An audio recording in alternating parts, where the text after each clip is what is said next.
मुझसे क्यों पूछ रही हो रिद्धि? क्या तुम्हें यह लगता है कि मैंने उन्हें भड़काया है? मॉम, मैं बस वही कह रही हूं जो मुझे समझ आ रहा है। इतने दिनों में माँ जी को नानी से कोई प्रॉब्लम नहीं हुई। इतने दिनों में माँ जी ने एक बार भी नानी को अपनी डॉल के कपड़े सिलने के लिए नहीं कहा, और आज अचानक से कहा भी तो आपसे, जो उन्हें बिल्कुल भी पसंद नहीं करती है, जो उनसे ठीक से बात नहीं करती है।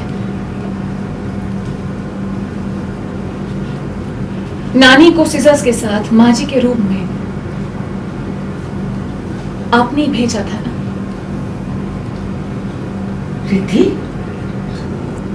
तुम मुझ पे शक कर रही हो रिद्धि? मॉम, मैं आपकी बेटी हूं। मैं जानती हूं अगर आपको कुछ करना होता है तो आप वो करके ही रहती हैं। आपको माँ जी बिल्कुल भी पसंद नहीं है। आप हमेशा से चाहती थी कि वो यहां से चली जाए। क्या आप मुझसे कुछ छुपा रही हैं?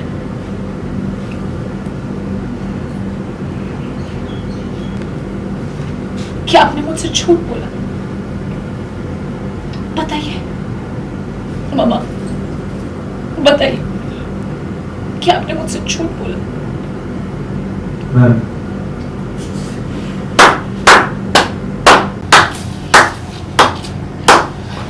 वाह वाह रिद्धि वाह, आज इन बाहर वालों की बातें मानकर तुम अपनी ही मौत पर शक कर रही हो।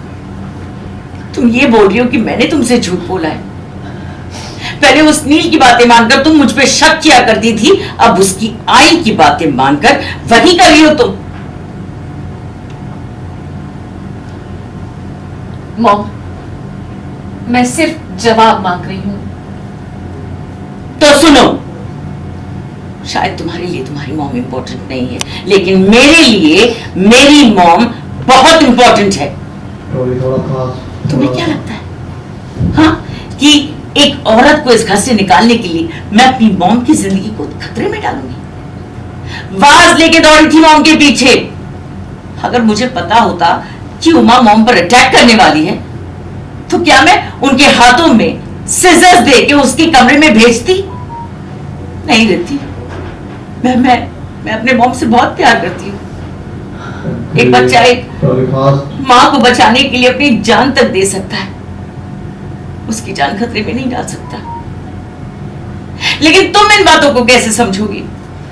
तुम तो खुद अपनी मॉम पर शक कर रही हो। तुम ये कह रही हो कि सारी प्लानिंग मेरी है।